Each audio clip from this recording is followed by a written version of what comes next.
All right. Who wants to Okay. go first? Let's start with Joy, then you, Renee, and then I'll go. All right. Okay. Are we supposed to go about 5 to 7 minutes, right? Is that, or am Yeah, sure. Yes, yes. All right. Okay, So honestly, I would have to go back and really, that component display theory several weeks back, and too much other stuff in my brain to really kind of remember a lot about it. But I will tell you that a couple of the highlights that I picked up from that theory is that when we're wanting to teach a principle, that adding a story really helps. So adding narrative to our education, to the modalities that we use, to the methodologies that we use, narratives and stories can be a big part of helping the learner really seat that learning experience. And also, I think from my personal experience, one of the points that I wrote out in a couple different places here was how important their stories are to the learning experience as well. I think their stories are almost sometimes better than some of the stories that we bring to the table. So if we can present our questions in a way that is open-ended enough to help them, to encourage them to tell their stories, that encourages the learning at the audience level or the participant level in a very effective way. So when we're talking about balancing the teacher and the student learning part of this whole theory, I think narratives are an excellent way to do that. And I think that one of the things, though, that we have to always remember when whenever we're in our educating position is to, no matter the kind of questions that we're asking, whether we're looking for discussion or, for them to share stories or experiences, is to let them have an opportunity to think and process and ponder. That was one of the points that I highlighted, that is, it's really important when we're trying to encourage dialogue in our teaching experiences, that we give them time to reflect on those questions and then dig through all of their experiences to kind of pull out the answers that we're looking for. And so not to be afraid of silence. And that's kind of one of the things that I think when I've taught, especially like if you teach at church and Relief Society, you think, oh no, it's that awkward silent moment. But it's okay having it be a little silent and let the Spirit kind of help. We're not always teaching in a place where where it's a gospel-centered place, but that doesn't negate the fact that we bring the Spirit with us when we teach, and that we have the Holy Ghost with us when we teach. And so all those tools that we've acquired growing up in the church and teaching in the church, they're still beneficial. So we bring our expert knowledge and our facilitating skills, but part of that is using those skills to help the learner open up and to help ferret out from the learner their expertise and their wealth of experience that they can bring to the table. And I think that's the benefit of that theory. I can't go back and regurgitate all those acronyms. It was too many weeks ago, and my brain's thinking about my lesson plan for my portfolio right now. But those are just a couple of thoughts that I had there. On the role of the Holy Ghost in a non-LDS audience, I still believe that the Holy Ghost is a beneficial part of what we bring to the table. He helps us discern. He helps us to navigate situations, to know how to have appropriate boundaries. He is the revealer of truth, so it helps us to recognize truth, but it also helps those in the audience to recognize truth. And when they connect with the things that we're trying to teach them, even at a scholarly level, there's truth in there that they need. And when they can align with it and take those principles home into their lives, that's when they can use those to help make changes in their lives. And so he's a great help to us, regardless of the type of workshop audience that we're teaching in. I think building relationships and rapport with our workshop participants is critical, and we can do that in several different ways, depending on the content of our workshop, the style and the design of our workshop. There were several ideas that were presented in the reading that were very good. I liked that fishbowl one that he was talking about. I thought that was an excellent. But I also just, not doing all the talking, letting them help teach part of the lesson, and doing that by using their experience, drawing upon what they already bring to the table, helps make it real for them, and helps give them an opportunity to be the voice instead of us just lecturing. Then it changes the dynamic of the course a lot. When it asks about some of the previous mistakes that we may have made when teaching, some of mine might have been early on not asking open-ended questions, or asking leading questions, or questions where you just get a rhetorical answer from them, because that's definitely not a teaching kind of question. So learning to use questions that help open discussion are areas where all of us can always continue to work and improve. Me especially. Taking some coaching classes really helped me to learn how to ask different questions, learn how to ask how questions, or learn how to phrase questions differently than I used to. Some of the principles that I wanted to learn to apply were to acknowledge and validate each comment and each participant when they share. That shows respect to the individual when we do that. I've been in a lot of different class situations where you make a comment and they move on, just ignoring you like you didn't even say anything. And so to me that was something that I felt like is critical when we're instructing. I talked about using personal narratives. One of the things that it asked about is being sensitive to differences. Each of us comes with our own experience base, our own personalities, and our own cultural differences, and all of those exist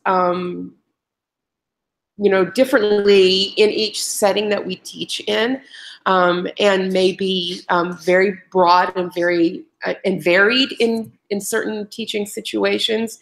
And so being sensitive to those different cultural ideas and different cultural beliefs are important. We might not always come from the same background and same upbringing, and so being sensitive to differences is critical. I find that even in the church, even when we are teaching in a church setting, and even though when we have that basic doctrinal foundation, we all approach it differently. And so respect for differences is huge. It talked about I talked about having respect and being responsive to the teaching situation, to help kind of, as a teacher, as an educator, we kind of guide discussion. And so we need to learn how to navigate that with the content that the students bring. Sometimes we can go off in the weeds and go far afield. And so learning how to navigate those respectfully is a critical part of an instructional process too.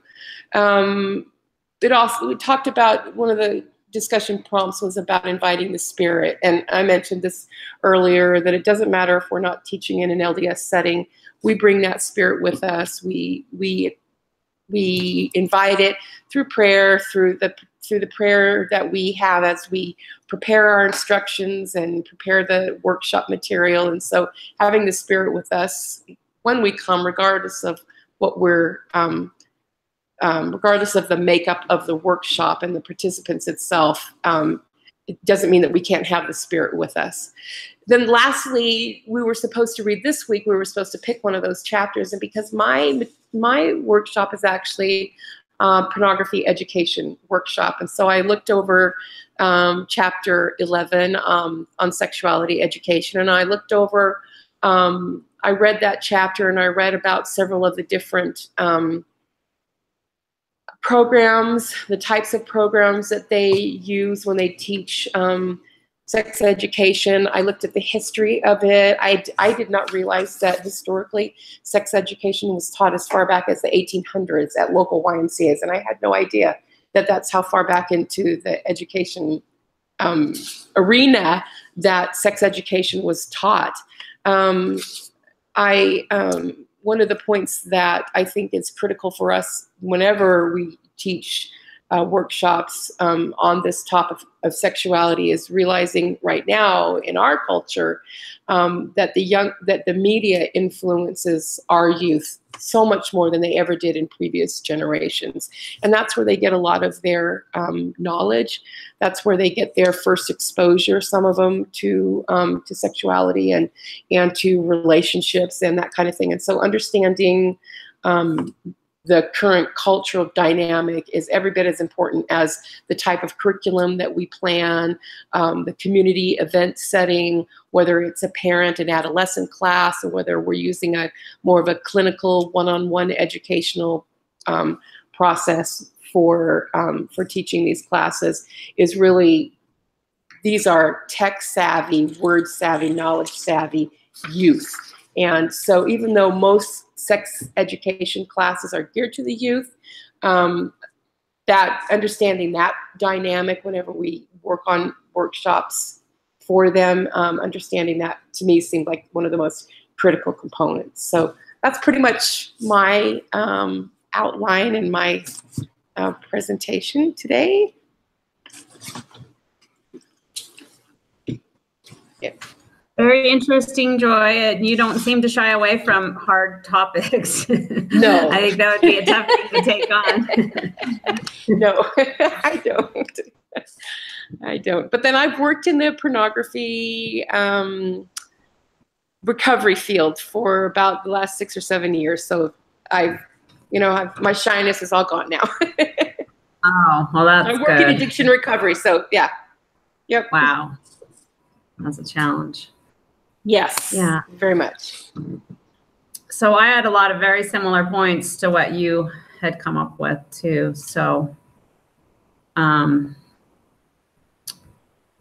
Lisa, did you want to comment before I get started? I was just asking Joy where she works.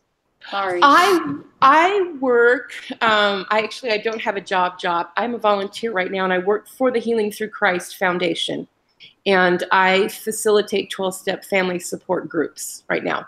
Awesome. So that's what I do, and I'm hoping to. I also kind of have a little business that I'm starting on the side where I work with wives who deal with betrayal trauma. So yeah, so that's kind of my. I was blessed to be able to take the coaching course. Did you see that email when it came back a couple semesters ago? So I took that class from Dr. Gardner, and I have since taken a couple other ones since then. So yeah, that's kind of my background. I wished I could have. That would have been. It was a great class. Yeah. I bet. Sounded like it was. Thank you for sharing. Thank you. Okay, so I too thought that the effective teaching section was really important to balance the lecture and the leader talk with participant talk. Though it doesn't necessarily work out to be equal time for both. That you are a discussion leader, so you kind of need to guide the discussion and keep it on track, because that can happen.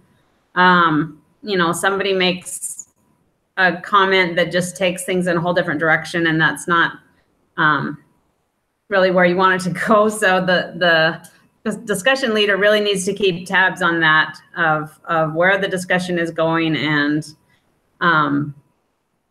I think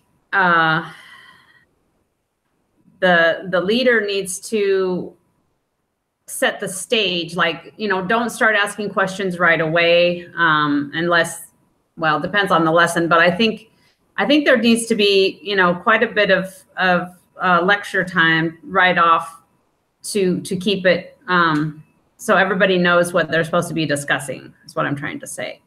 And then you won't get sidetracked quite as much, I think.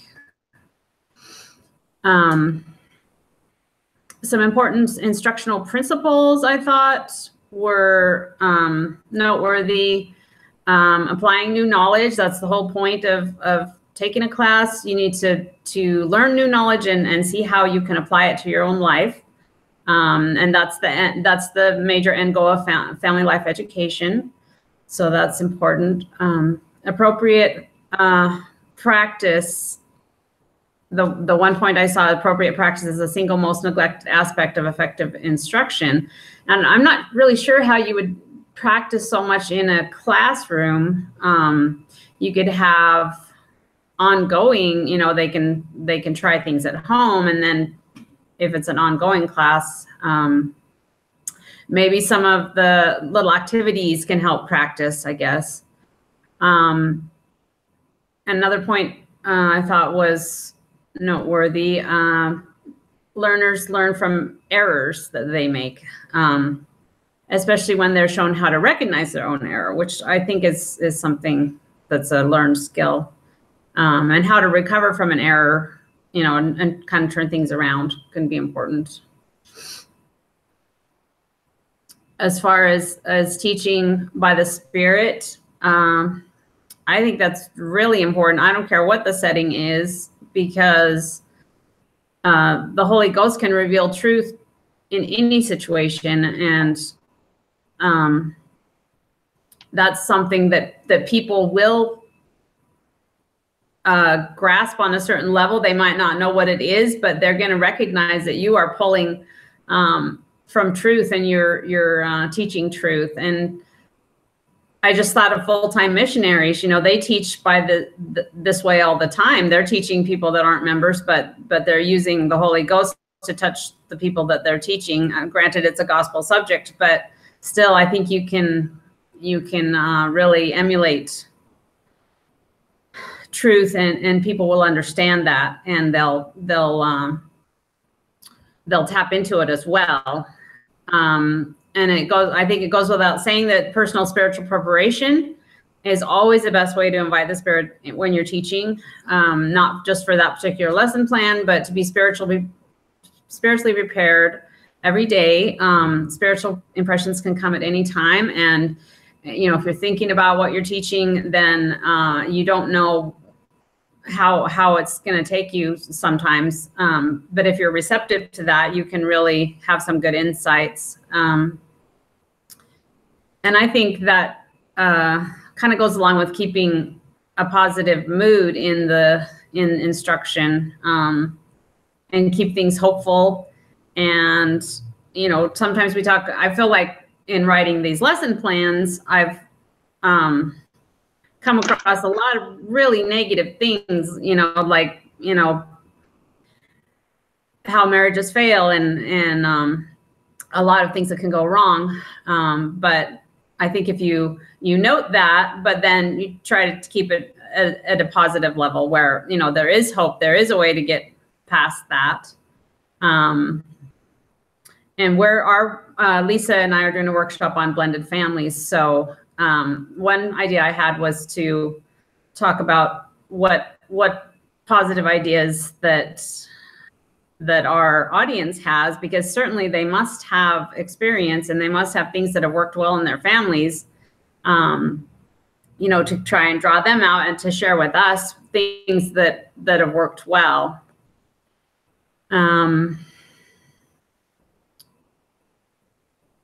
So some things I thought were good from the, I don't know what chapter, but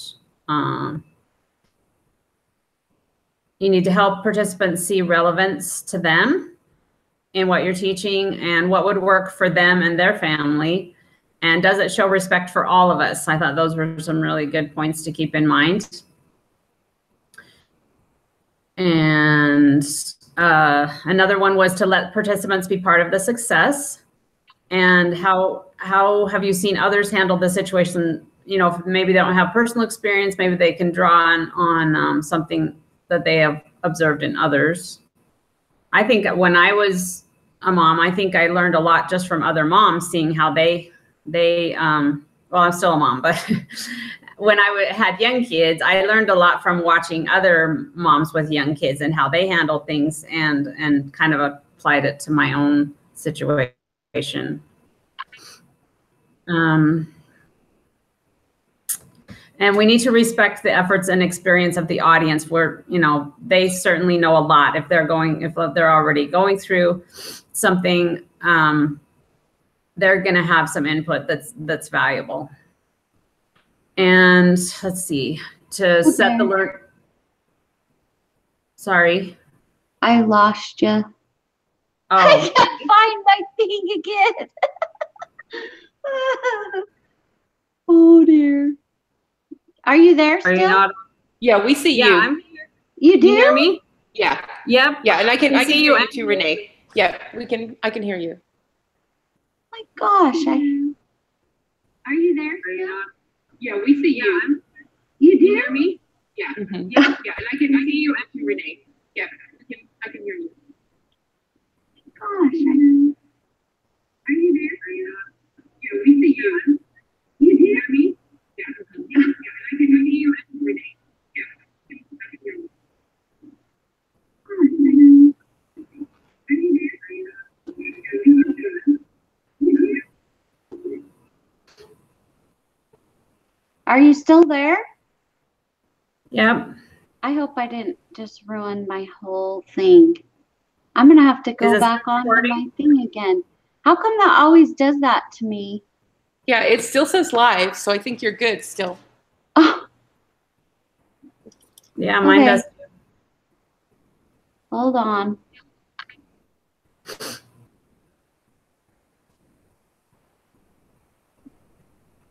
just don't know how to do this. Here, I got it. I'm here. Back. Sorry about that. Okay. Hope we still have the recording. It is. It's still going. All right. So I was just going to talk about a little bit about setting the environment. An instructor always needs to be aware of that. Prepare an interesting lesson, choose activities carefully, maintain order and mutual respect, but keep it enjoyable and fun. I thought those were all good points. Personal narratives, I think you're always good at assuming it does have real value in what you're and for the skilled dialogue topic, it reminded me of first of all, some points I thought were important were respect, a willingness to acknowledge the variety of perspectives as equally valid in reaching a goal. Reciprocity is to enter interactions ready to learn as well as to teach and receive and give. And responsiveness is to communicate respect and understanding for other perspectives. And this really reminded me of it's an article by Kathleen Slough Barr. I'm not sure how to say it. It's called Family Work. And I read it a while ago and it just popped right in my head as soon as I had been thinking about the skilled dialogue, because she took a group of student teachers down to Mexico, and they were supposed to teach some infant care and hygiene to the local people. And she'd been warned that it takes a really long time to connect with the local people. They just don't really, see the need for, they've been doing things the same way for hundreds of years. So they don't really see the need to have an outside instruction of people they don't even know or trust. So she actually had just a last minute inspiration. They had got to the village. They were meeting with the locals and explaining why they were there. And then she suddenly just said, we'd really like to, if you would teach us how to make tortillas. And everybody was, kind of surprised at that, but it really worked in their favor, because the local people felt like they had value. They had not valuable knowledge that they were interested in. And so they were able to make this connection much quicker and much better than previous, trials on this teaching health classes in that area. And then a lot of the student teachers also went out and helped with the farming and planting, because it was to come to the classes, it was taking away time that they needed for that. So they went and helped with that, and they really just made a great connection. And to me, I thought the most important principle was the willingness to connect with people on a human level, and it kind of break down any perceived hierarchies between the two groups, and kept it more on an equal footing. And then the people that they were supposed to be teaching were much more responsive to what they had to share. So that's just one of my favorite. I always go back to that article. When I post the outline, it has a link to that. So it's a great article to read, and I always refer back to that. Anyway, that's all I had today. Awesome. Thank you, Renee. Excellent. Thank you. Thank you so much. Okay, it's my turn now, ladies. Okay, so I wanted to go over the component display. I looked it up in my book so we could go over that, because that was a major part. It says, component display theory contains simple principles related to teaching, yet the principles are powerful and understood and utilized. And I wrote that I think I need to add more practice to my lesson plans and leave enough time at the end to get some feedback. My lesson plans are so full that I'm afraid maybe that I'm gonna try to rush to get things in, and perhaps I'm leaving out some of the important things, because it said that the component display is really just supposed to be a general idea. And it gave an idea in the book. It says, if you're going to do something on nurturing and developing a child, it says children are most likely to grow into compassionate, productive adults when they are cared for by people who are sensitive to their needs, are committed to them, and build close relationships with them. I feel like if we try to go too broad, and that we'll lose some of our audience. And it also said that component display only covers like the beginning and secondary sources, and not any advanced sort of teaching when we're teaching. It says this theory is the need to maintain balance between the teacher leader talking with participant talking. Okay, so I have a problem with this, but I'll talk about it later. You need to be able to listen to your audience and share their experiences. Because if the presenter does all the talking, they will not feel like you care about them, and they won't get much out of what you're teaching them. And then I loved what it said in the CES about teaching. It says, if you receive not the Spirit, you teach not. You shall not teach. And that's so true, because if we try to do it on our own without having the Spirit with us, we're going to lose our audience. Then Duncan and Goddard summarized other effective principles taught by David Merrill. One principle that I want to work on is learning from a real world problem. Invite them to share a time when they were discouraged with their partner relationship. How did they overcome this? And we're going to be talking a lot about relationships in this workshop. So I want to bring in, some more questions on how they might have overcome hardship in their marriage. Talks about how we use the Holy Ghost in our learning, and when FLE leader teaches with the Spirit, it creates an environment in which others can learn and grow. I think this is the most important element in teaching others and helping them understand new concepts. They are going to be wanting to listen to you more when you do it out of love, and you really have a desire to share with them something that you think will help them. One specific idea that I took out of the handbook is participation is one of the principles of edification. So getting them to participate should be all throughout our lesson plans. And I'm going to go try to see if I can't figure out more ways for them to participate. But I am asking them to participate quite a bit in it. So it says, how can we build the relationship with the participants?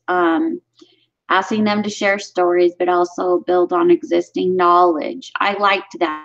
It said build on something that they know. And so if we start out, in the primary middle areas, then we'll build on a new knowledge. Build on what they already have, and they're more likely to remember what we're teaching them if we do that. What have I learned about involving others in a discussion? When you create lessons with your students in mind, they will listen to you and they will want to participate. The CS manual says a teacher can practice the principles of education and create a relationship where students feel trusted and loved and want to learn more about the gospel. A teacher can teach, explain, clarify, illustrate, and exhort so that the students can more clearly understand gospel principles.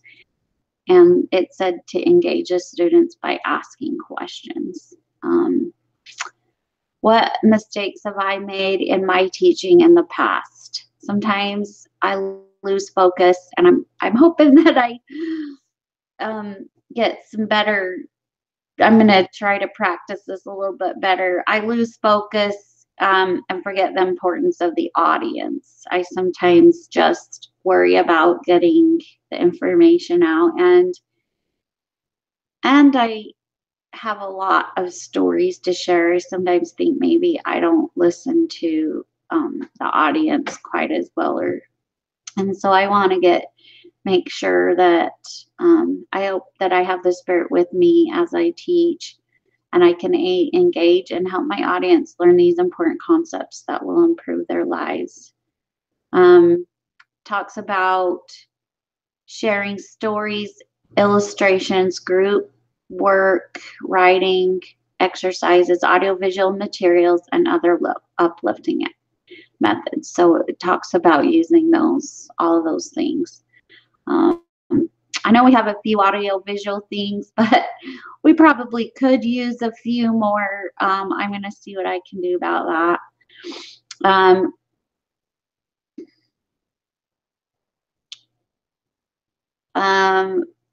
And it talks about focusing on the how, and it says, I had some good ideas as I think about these questions. I think the lesson plans definitely need more hands-on activities, and I'm going to find more time to add them to the lesson plan. So really got a lot of work cut out for me.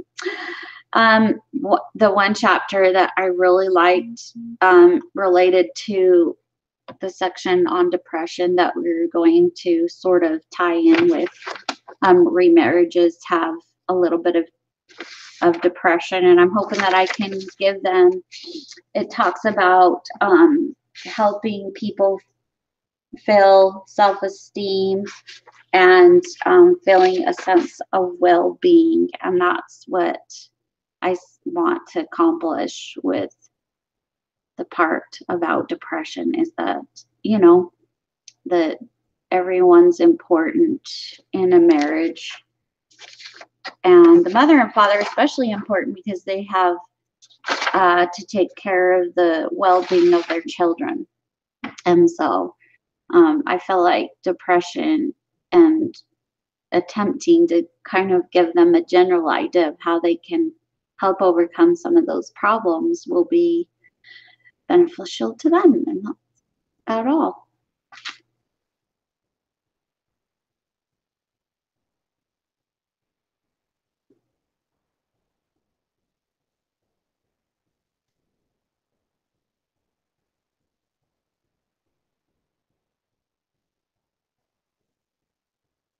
I'm all finished. You guys have anything to say? You guys are on mute. Oh, sorry about that. Forgot that I muted myself.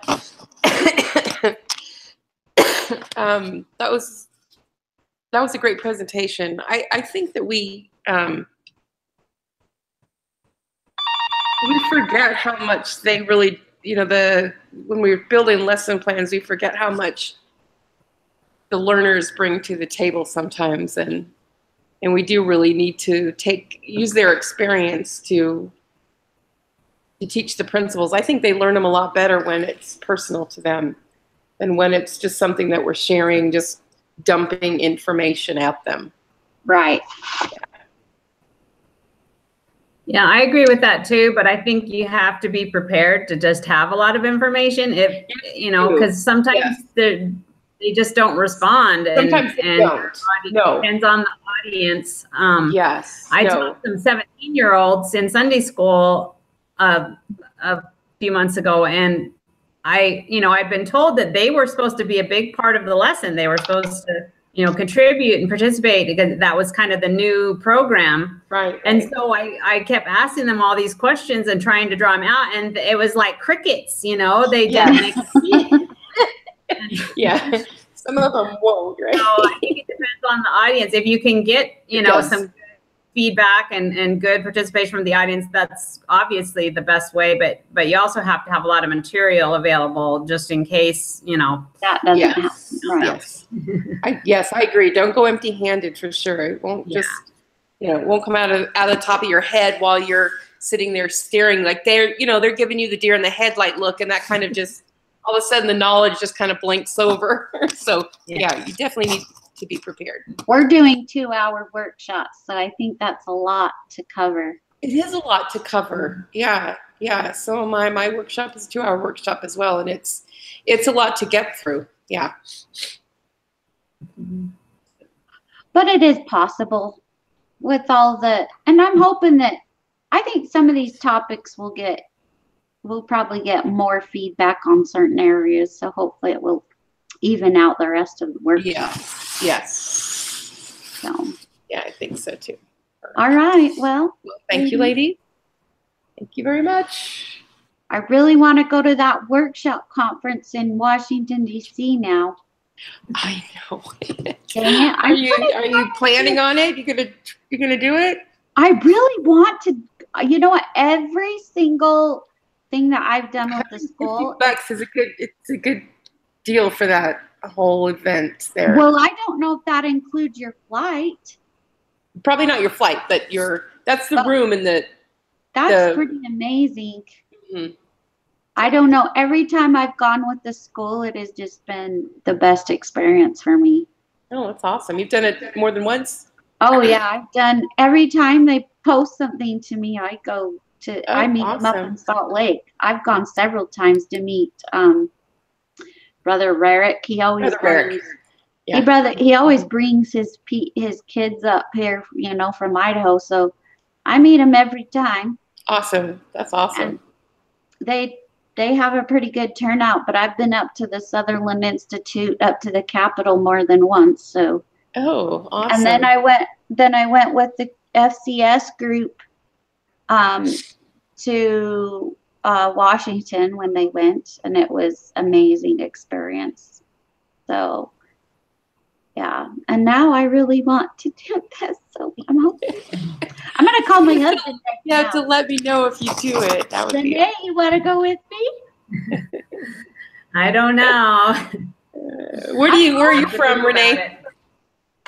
I just moved to Utah, actually. Oh, okay. What part? It's in American Fork. Oh, okay. All right. I used to live in Lehi. I used to own my own home in Lehi, and I've got family in Orem, so that's my stomping grounds.